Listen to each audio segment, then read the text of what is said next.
Hey guys, welcome back to my channel. आज मैं आप सबको लेके जा रही हूँ एक बहुत ही अमेजिंग जगह पर। इस व्लॉग में मैं अपने साथ अपनी ये खूबसूरत जर्नी शेयर करूँगी। और हाँ, ये स्पेशल व्लॉग मैंने आप सबके लिए बनाया है मेरे 45 सब्सक्राइबर्स कंप्लीट होने की खुशी में। और एक सरप्राइज़ भी है, इस वीडियो के एंड तक बने रहिएगा क्योंकि आप सबके लिए मैंने एक गिव अवे प्लान किया है। गिव अवे की सारी डिटेल्स नीचे डिस्क्रिप्शन में है, तो वीडियो को एंड तक ज़रूर देखें और गिव अवे में पार्टिसिपेट करना ना भूलें। इसी के साथ मैं अपना वीडियो स्टार्ट करती हूँ, मैं अपनी व्लॉग स्टार्ट करती हूँ। Let's get started. So finally guys, अब मैं अपने एयरपोर्ट के लिए निकल गई हूँ। बस मैं एयरपोर्ट पहुँचने ही वाली हूँ। आप देख सकते हैं शायद सामने एयरपोर्ट की ऊपर की छत दिख ही रही है आपको। जी हाँ, कि मैं DXP एयरपोर्ट पे पहुंच गई हूँ। मैं यहाँ से जा रही हूँ एक बहुत ही सुपर अमेजिंग जगह, और मैं जहाँ जा रही हूँ उसका नाम आप लोग मुझे बताएंगे। मैं पहुँच गई एयरपोर्ट। अब एयरपोर्ट के अंदर का नज़ारा देख सकते हैं। तो फिर मैंने अपनी बोर्डिंग कराई और सारी चीज़ें लेकर मैं निकल पड़ी। बीच में काफ़ी चेकिंग चल रही थी जिसका व्लॉग बनाना अलाउड नहीं था, तो मैंने कोई भी कैमरा बाहर नहीं निकाला। और आप देख सकते हैं सामने मेरी मेट्रो खड़ी है। जी हाँ, आपको सुन के हैरत होगी कि एयरपोर्ट के अंदर भी दुबई में मेट्रो चलती है, और वो इतनी मक्खन जैसी चलती है ना कि मैं बता नहीं सकती। और यहाँ से बाहर का व्यू सुपर अमेजिंग होता है। ये फुटेजेस आप देख सकते हैं कितने अमेजिंग लग रहे हैं। उसके बाद मैं सारे डिपार्चर्स गेट जिस तरफ थे ना उस तरफ निकली। आप देख सकते हैं मेरे पास लैपटॉप बैग है, और ये सारी चीज़ें काफ़ी हैवी थी और उनको इस तरीके से लेकर जाना बहुत ही मुश्किल होता है। बट फिर भी मैंने ट्राई करा, और आप देख सकते हैं कि मैं अपनी जर्नी स्टार्ट करने जा ही वाली रही हूँ। और बीच में पड़ता है ये duty free area. Dior, Chanel, Gucci, Louis Vuitton, कोई भी बड़ा ब्रांड ऐसा नहीं है भाई साहब जो यहाँ पर ना हो। जी हाँ, हर बड़ा सा बड़ा ब्रांड आपको यहाँ पर मिलेगा, एक भी ब्रांड मिसिंग नहीं है। आप देख सकते हैं हर तरह के परफ्यूम। तो सबसे अमेजिंग बात क्या है ना कि दुबई ने इस बार इतनी ज़ोर शोर से दिवाली मनाई है ना कि मैं बता नहीं सकती। और ये सामने खड़ी हुई जो डिस्प्ले में आपको रेंज रोवर दिख रही है ना, ये दिवाली की ही देन है। दिवाली की ऑफ़र में ये रेंज रोवर लगी हुई है एयरपोर्ट के अंदर।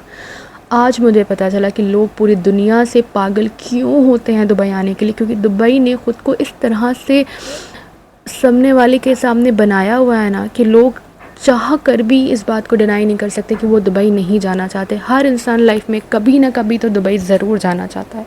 हर इंसान का ये ड्रीम है, एंड आई होप सबका ये ड्रीम पूरा हो, क्योंकि जब कोई एक बारी दुबई आ जाएगा ना तो फिर वो दुबई से जाने का नाम नहीं लेगा। क्योंकि दुबई जगह ही ऐसी, आप देख सकते हैं हर चीज़ उन्होंने ऐसे विजुअलाइज़ करी हुई है ना कि बंदा सोचे कि यार ये 2025 में खड़े हैं हम, या हम 2024 में खड़े हैं हम, कि 2030 और 2035 में खड़े हैं। But yes, we are in 2024 और look at this. Dubai super amazing है। उसके बाद मैं कुछ जगहों पर एक्सप्लोर करती हुई इस शॉप पर पहुंची जहां से मुझे कुछ एक आध चीज़ें परचेज़ करनी थी, जैसे कि स्टोल हो गया, एक आध कुर्ती हो गई। तो आप देख सकते हैं ये आउटलेट इतना अमेजिंग है। यहाँ पे दिवाली के सभी आउटफिट्स मिल रहे थे, तो मैंने वहाँ से कुछ चीज़ें ले ली। फिर मैं अपनी गेट की तरफ बढ़ने लगी, और रास्ते में मैंने वहाँ से कुछ चीज़ें लेने के बाद रास्ते में मैंने देखा कि एक एरिया में पेडिक्योर, मैनिक्योर, मसाज वगैरह दिया हुआ है। सोचा यार यहाँ किसके पास इतना टाइम होता है क्या कि ये सारी चीज़ें एक्सप्लोर करे, यहाँ पर जाए मैनी पेडी कराए। सही है, बड़े लोगों की बड़ी बड़ी बातें। फाइनली ये सारी चीज़ों को देखते हुए मैं अपने गेट नंबर के नज़दीक आ ही रही थी, और आप देख सकते हैं कि बस जस्ट सामने मेरा गेट नंबर दिख रहा है। जी हाँ, मैं अपने गेट नंबर पे पहुंच गई थी। यहाँ तक पहुंचने में मुझे काफ़ी टाइम लगा, क्योंकि बहुत बड़ा एयरपोर्ट है, बहुत बड़ा एयरपोर्ट है। जैसे कि आपने देखा ही होगा मेरे ब्लॉग में कि बता नहीं सकती मैं कितना बड़ा खड़े मैं फ़्लाइट्स को देख रही थी। और जब जब मैं फ़्लाइट्स को देखती हूँ ना ऐसे लैंड करते हुए और ऐसे टेक ऑफ होते हुए, तो मुझे बहुत ही अमेजिंग लगता है। ऐसा लगता है जैसे कि वापस से इंसान अपने बचपने में चला गया है। फाइनली मैं यहाँ पे खड़े वेट कर रही थी, काफ़ी लंबी लाइन थी अंदर एंट्री करने में, और एयर हॉस्टेस सबका बोर्डिंग पास चेक कर रही थी। तो बस मैंने भी अपना बोर्डिंग पास चेक कराया, और फिर इस तरीके से मैंने फ़्लाइट में अपनी एंट्री ली। प्लेन में हमारा स्वागत भी काफ़ी स्पेशल तरीके से किया गया, बहुत ही अमेजिंग एक्सपीरियंस रहा। उसके बाद ये फ़्लाइट अटेंडेंट हमें बता रही थी कि कैसे हमें फ़्लाइट में इमरजेंसी के टाइम पे क्या क्या करना है। तो आप उनको सुन लीजिए। द्वार के बाहर निकलने से बिल्कुल पहले आप रक्षा जैकेट में हवा भरें। यदि आप ओवरविंग द्वार से बाहर निकल रहे हैं तो रक्षा जैकेट में हवा बाहर निकलने के बाद ही भरें। अगर विमान में स्लाइड्स या स्लाइड राफ्ट्स लगे हैं तो बाहर फिर निकलते क्या, ही बस उसके बाद मेरी जर्नी का आगाज़ स्टार्ट हो गया। मेरा प्लेन जो था वो बिल्कुल टेक ऑफ लेने को तैयार खड़ा था एकदम। आप देख सकते हैं बाहर का नज़ारा मेरी फ़्लाइट से कितना कितना कितना सुपर अमेजिंग लग रहा है, और उससे भी ज़्यादा मैं एक्साइटेड हूँ। आप देख सकते हैं कितना खूबसूरत व्यू आता है ना फ़्लाइट से, वाओ कितना अमेजिंग लग रहा है।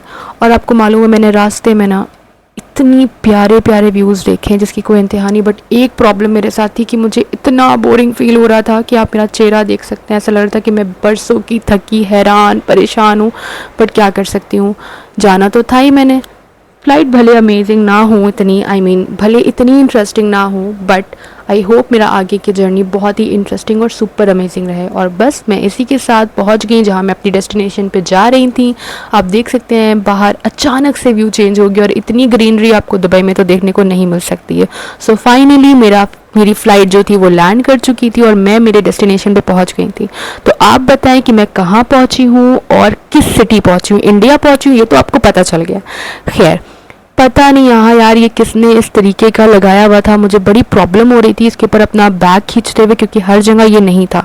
आप देख सकते हैं इस कारपेट पे मुझे इतना, सिर्फ मुझे नहीं सभी को बड़ी प्रॉब्लम हो रही थी बैग खींचने में, क्योंकि यहाँ पे ये सही से वर्क कर ही नहीं रहा था। पता नहीं इनको किसने आइडिया दे दिया यार इस चीज़ का कि हम लोग इसके ऊपर अपने लगेज वगैरह को ले जा सकते हैं। हाँ इस तरह की फ्लोरिंग हो तो बहुत अच्छा रहता है, बट उस तरह का कारपेट, मेरे हाथ दुख गए थे मेरे लगेज खींचते खींचते। उसके बाद इस ड्यूटी फ्री एरिया से होते हुए मैं पहुंची मेरे बैगेज कलेक्शन के लिए, क्योंकि वहाँ पर बैगेज के लिए काफ़ी लंबी भीड़ लगी हुई थी। मैं भी वहीं भीड़ में खड़ी थी, अपने बैगेज का वेट कर रही थी। वहाँ से फिर बैगेज लिया मैंने, फिर उसके बाद मैं निकल पड़ी एयरपोर्ट से बाहर की तरफ, जहाँ मैंने रास्ते में वाईफाई से अपना फ़ोन कनेक्ट करा क्योंकि मेरे पास इंडियन सिम नहीं था।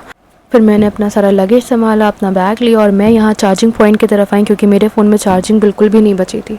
सो फिर मैंने यहाँ पे 10-15 मिनट बैठ के अपने फ़ोन में चार्जिंग करी। उसके बाद मैं यहाँ से एग्ज़िट की तरफ निकल गई। ये सामने कैब एरिया था, जितने भी अलग अलग कैब्स होते हैं ना, उबर के, ओला के, यहाँ पे अलग अलग सेक्शंस बने हुए हैं। तो फिर मैं सजाए हुए थे, सो इन अम्ब्रेलास के नीचे से होती हुई मैं अपनी कैब की तरफ गई, जहाँ मैंने कैब बुक करने को सोचा। बट मैं ये भूल गई कि वाईफाई कनेक्शन सिर्फ और सिर्फ एयरपोर्ट के अंदर मिलेगा। तो फिर यहाँ पे मैंने मैन्युअली भैया से बोला कि प्लीज़ मेरे लिए ओला की एक कैब बुक कर दे। तो उन्होंने, वहाँ पे अलग अलग आउटलेट्स वगैरह लगे थे, ओला के भी उबर के भी, तो उन्होंने एक कैब मेरे लिए बुक करी। सो इसी के साथ मैं पहुँच रही हूँ अपने होटल। आई होप आपको मेरा ये ब्लॉग पसंद आया होगा। सो मेरे नेक्स्ट ब्लॉग का वेट करें, और मैं कहाँ पहुँची हूँ इस चीज़ को जानने के लिए मेरे कल ब्लॉग का वेट करें, जो कि कल शाम में 6 बजे अपलोड होगा। तब तक के लिए बाय बाय, अल्लाह हाफ़िज़।